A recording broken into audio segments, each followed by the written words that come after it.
Hello and welcome back to another edition of the Jacob and Jacob podcast. I'm your host, Jacob Pear, joined by my co-host, Jacob Orbaum. And today we're joined by two-time ACC Coach of the Year and ESPN college basketball analyst, Seth Greenberg. Thanks for being with us today, Seth.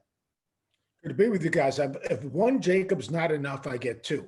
How good is that? Yeah. So, Seth, let's get right into it. Can you give us a little of the inside scoop on how you went from coaching at Virginia Tech, which is one of the most elite college basketball programs, to becoming a college basketball insider at ESPN? Well, I'm not an insider. I'm an analyst. Insiders are gurus, basically guys that don't know what they don't know, but act like they know what they know. So I'm surely not an insider. I got fired. I coached at Virginia Tech for 9 years, got let go, and fortunate that year I actually did some stuff in the springtime working for ESPN in the NCAA tournament, and I guess it went well enough where actually when I left, John Wildhack, who was then oversaw ESPN as president, came to me and said, "Look, when time comes, and I know you love coaching, you've always have a place here." It just came a little sooner than I expected. So, obviously necessity is the mother of invention. And when I got let go at Tech, which was unfortunate, we had a great experience for 9 years.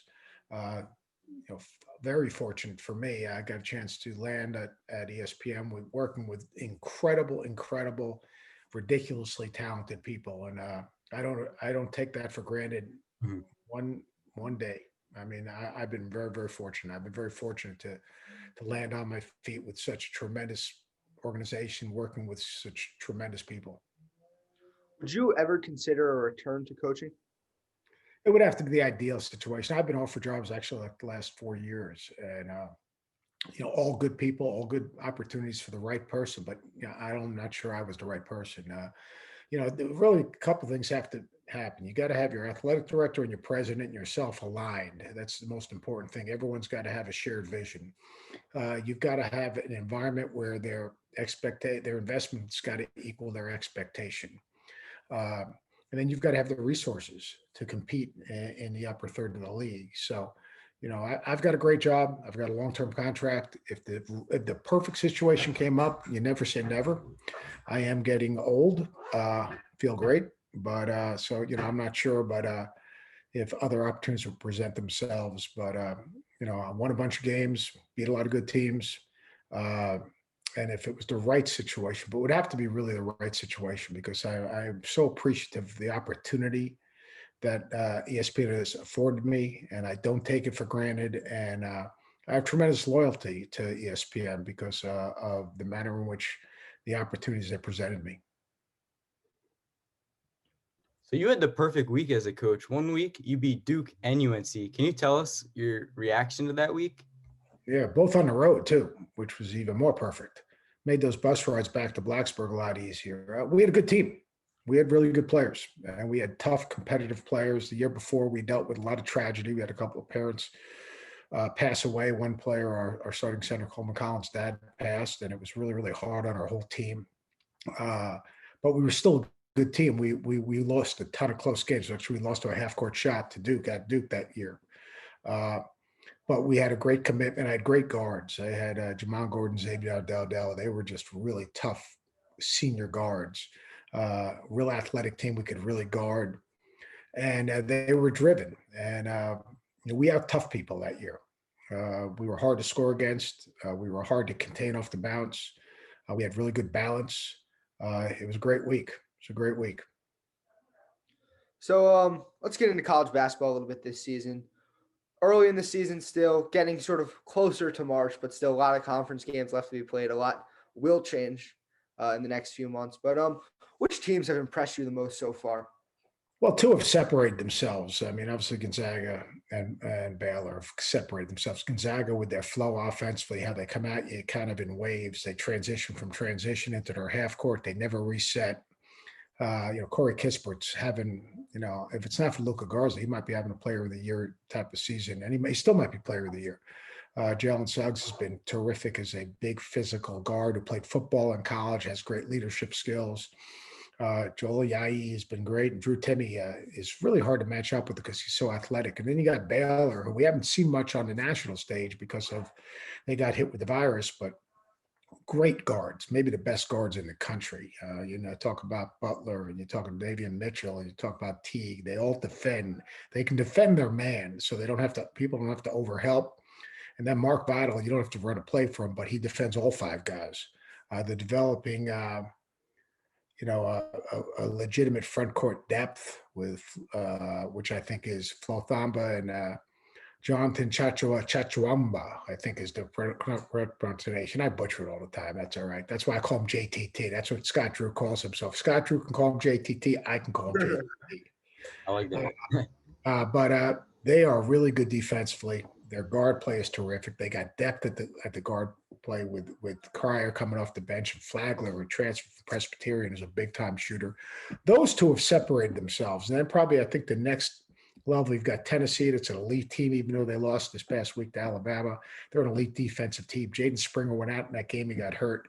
That's a concern. Kansas struggled against Texas. But Kansas is still hard to play against because they play that small ball lineup and they've got a lot of what I call floor gamers. Texas defensively has been terrific. We had Shaka Smart on our podcast today, and they have great length, great athleticism. They can guard the ball. Their backcourt, which has been an Achilles heel, is a senior backcourt now, which is, I think, really, really important. I think Rutgers will be in the conversation in that next tier. I think Rutgers, again, an upper-class team. Ron Harper Jr., that you haven't seen him play. He's terrific. Monte Mathis is absolutely a big athletic guard. Jacob Young, a left-hander whose dad played for Phi Slama Jama, and his brother played at Oregon, is a dynamic guard. Miles Johnson rebounds the ball. The Big Ten in general is so far to me the best coached, the best scouted, the most mature, the most physical league in college basketball. And, I think that league has separated itself.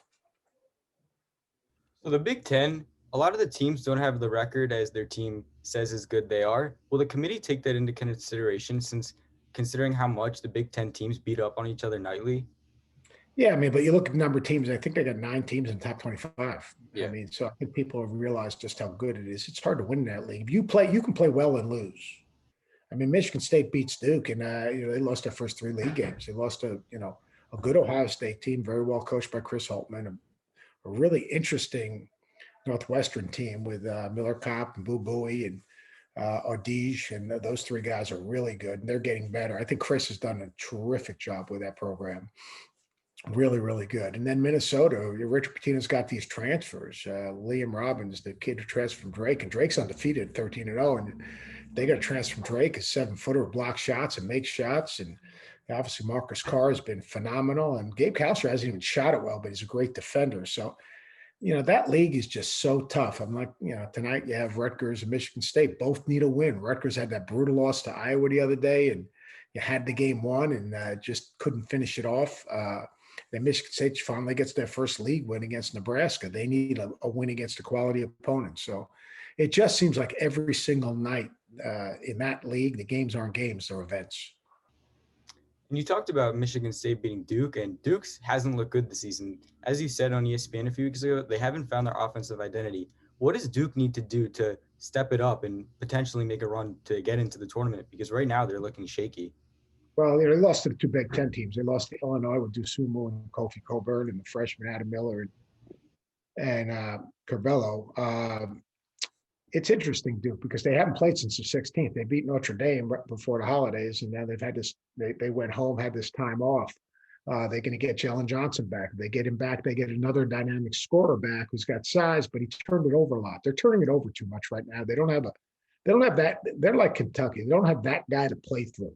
Matthew Hurts averaging about 18 points a game, shooting like, I think 50 from the field, 40 from the 3. And, you can put him pick and pops. You can play at the elbow. He can play in the mid post, but he's not a dynamic offensive player. Their point guard play, Jordan Goldwire, I think is terrific. They might play those 2 little guards together with Roach. Stewart's been pretty good, but they don't overwhelm you talent-wise. They try to overwhelm you defensively at times. If you can take care of the basketball, they're just not as good as the Duke teams we're used to seeing. So one thing that do you think the pandemic obviously affected how much teams could get together and practice over the summer? Do you think that a team like Duke and Kentucky that bring in all these recruits each year and lose players that go to the NBA, do you think that had a major impact on why they haven't been able to find their stride early in the season?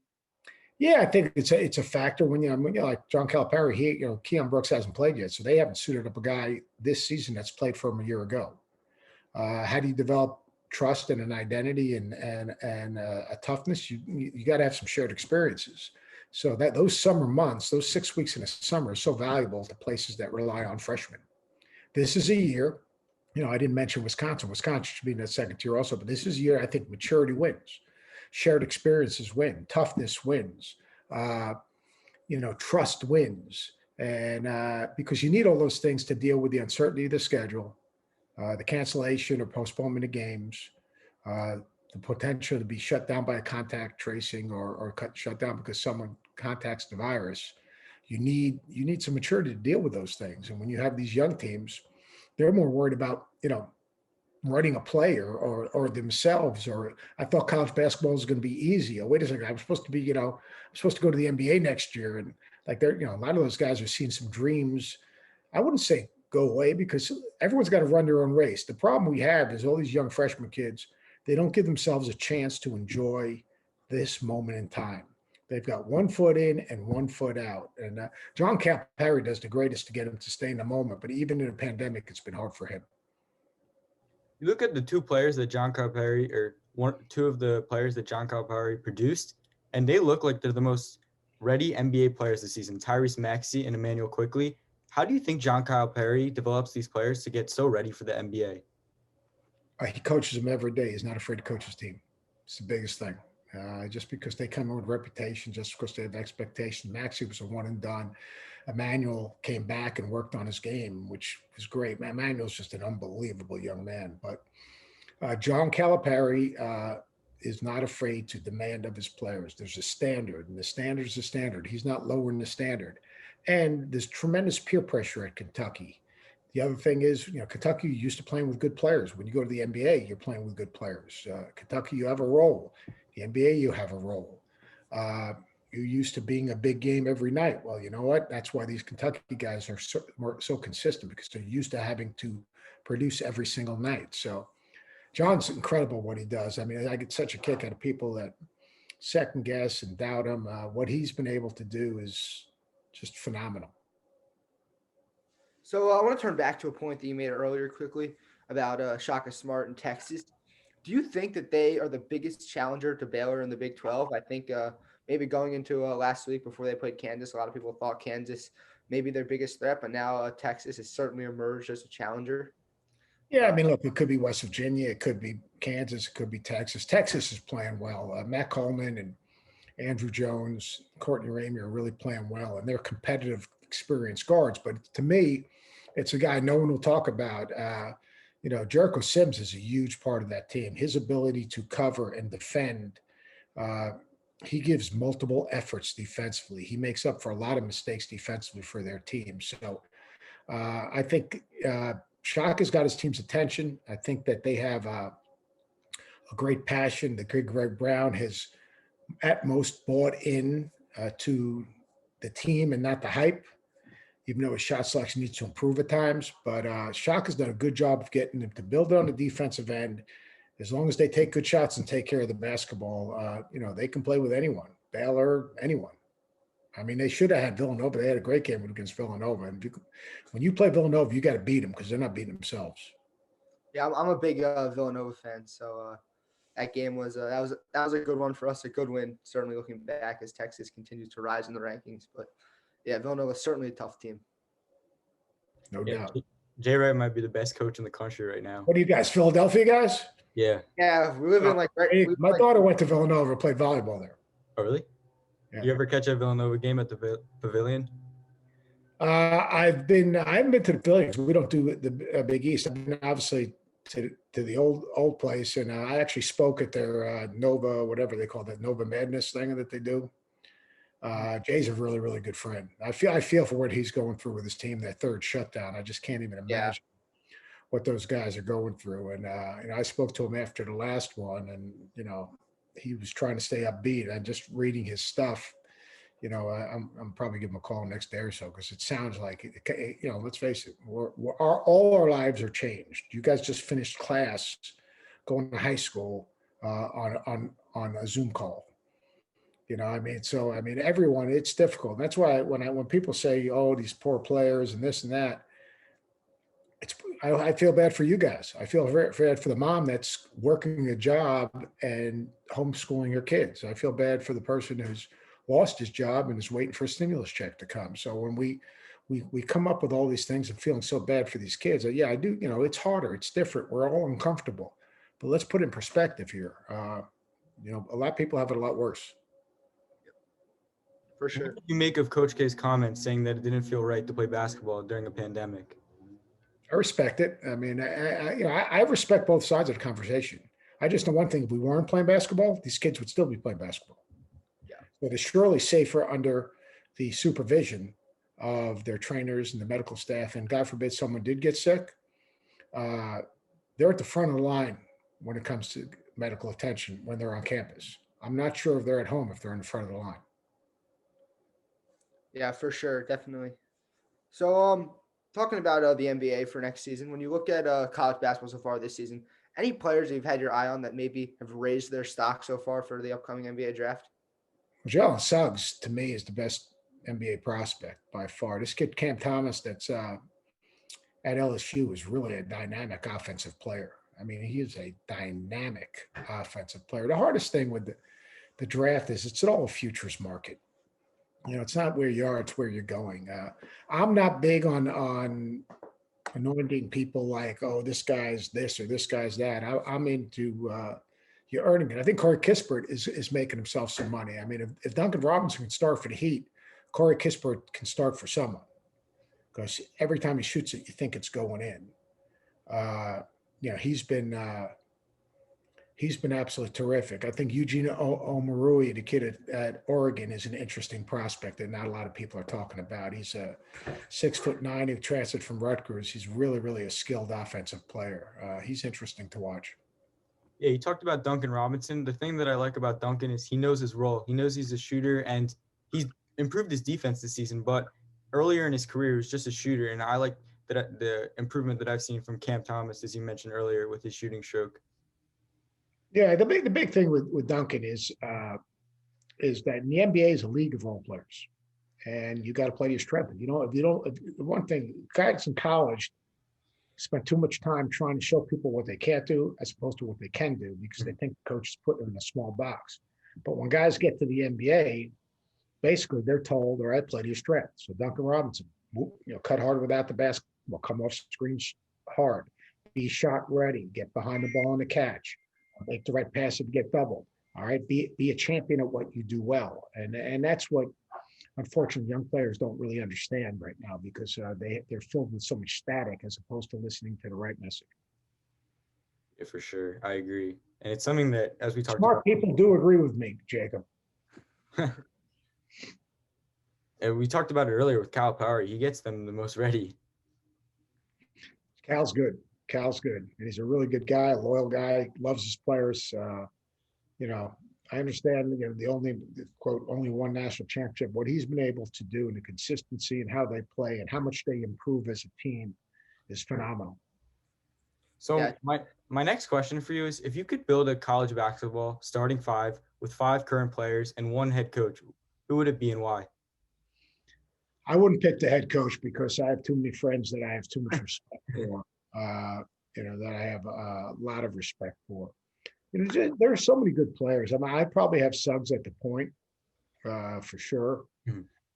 I'd have Garza in the post because he's going to draw a double team. And if he draws a double team, I would probably put Jared Butler next to Suggs. And I'd have about as physical a front court as there is in the country. Although I could also think about DeSumo, who's having just an incredible career. I think my four would be Jeremiah Robinson Earl, who just for you Villanova guys, who might be the best defensive front court player in the country. He can defend the post. He can switch and defend perimeter guys. So I wouldn't be like, we're actually doing our Wendy's Wooden Watch today. We're taping it for ESPN. And I might throw a guy like James Bouknight in there from UConn on the wing, who I'm a big fan of. I'm a big fan of him. I'm a big fan of Harper. Mhm. Scotty Barnes is going to be a high-rated draft choice, but he's not ready to be in that group yet. But Book Knight and Kispert on the wings would be interesting. If you wanted to play small, you could throw Kispert at the 4, which you don't have to. Book Knight and Kispert on the wings would be good with Jalen Suggs with the ball in his hand, and Jeremiah Robinson are all at the 4, and that'd be a pretty good lineup with either Garza at the post or you could find some other. But Garza just he creates so much attention, and his second effort is just ridiculous. I mean, if you watch him play, even when he misses those short finishes around the basket, he's so quick to the ball and gets it back up. He could be struggling, and then all of a sudden, you watch him at the end of games. If you want to seem really smart, notice how much stronger he gets at the end of games. Mm-hmm. You think about the North Carolina game when he came back and he struggled because they doubled him, but then he came back and made plays. Think about the other night. He had 15 points in the last 8 minutes the other night against Rutgers. Rutgers did a great job of held him to 10 points the first, 32 minutes. And then in the last 8 minutes, he gets 15 points. His effort wears you down. Do you think his game will be able to translate to the NBA? At some level. I mean, he's not going to be a role player. Yeah. Change them to the court's going to be a little bit of an issue, but he's improved as a passer. He's improved his ability to stretch the defense. He rebounds by effort. He's got a chance. Yeah, he might benefit from some time in the G League before he gets to the NBA level. No one benefits from time in the G League. He'll get drafted. He'll be late first, early second round draft, just because he plays so stinking hard. All right, so moving on from college basketball, I got a question for you. So as a fellow Jew who played in the the junior Maccabiah Games way back when, what was the chance like to coach the Team USA Maccabiah team in the 19th annual Maccabiah Games? Yeah, it was a really cool experience. It was my first time in Israel. My brother coached professionally in Israel. Actually, his team was starting to play well, won 4 in a row. It was obviously something, a once in a lifetime experience. Actually, my oldest daughter was just born. She ended up coming over to watch the opening ceremonies with my wife and spend some time with us. Obviously gives you appreciation of a different way of life. And, you sit and you listen and you talk, hear about struggles and you hear about, obviously the greatest conversation we had was with the guy who was directing our security. And he took a plate out and he put this little small saucer in the middle of it. And he said, the plate was the rest of the Middle East. He said, all these people here, they hate us. They're trying to kill us. He said, we sit right here in the middle and we kick their ass every day. And, just the appreciation of how attentive they have to be each and every day in their lives, because yet that's their lifestyle. So it was a great experience. We had a good team. We lost to Israel. We lost to Nadav Hunfeld in Israel in the finals. My brother, then I was supposed to coach it when I got let go at Tech. I was supposed to coach that year, but we had some issues we had to deal with, and my brother ended up coaching it, won the gold medal. Wow. Yeah, it's great for you. Ever talk some smack to you about him winning a gold medal, but not you? No, I mean, no. We're very supportive of each other. I was actually the assistant coach to Ben Braun when I went over there, and we had a great Ben and I had a great time. But no, because that it's great winning a gold medal, but that experience is far greater than just the games you play.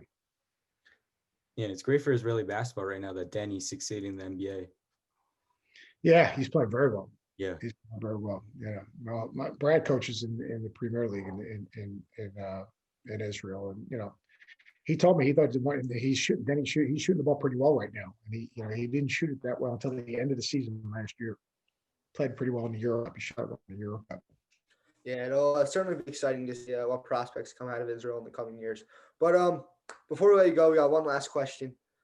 Switching back to college basketball, what's your Final Four prediction here with about 3 months until selection? I can't give you that. We have to do that on game day. Our first show is the 16th. Tune in. All right. Make sure to our viewers out there, make sure you're tuning in. I'm gonna tell them the two Jacobs wanted to get it out of me, but you know what? I'm saving it for game day. Sounds good. Sounds good. awesome. We'll be tuning in. Thank you so much. Thank you so much for coming on. Oh, my pleasure. You guys be safe now. Put on your masks when you're out in public. Practice social distancing and be patient. Show some discipline. We'll get through this thing.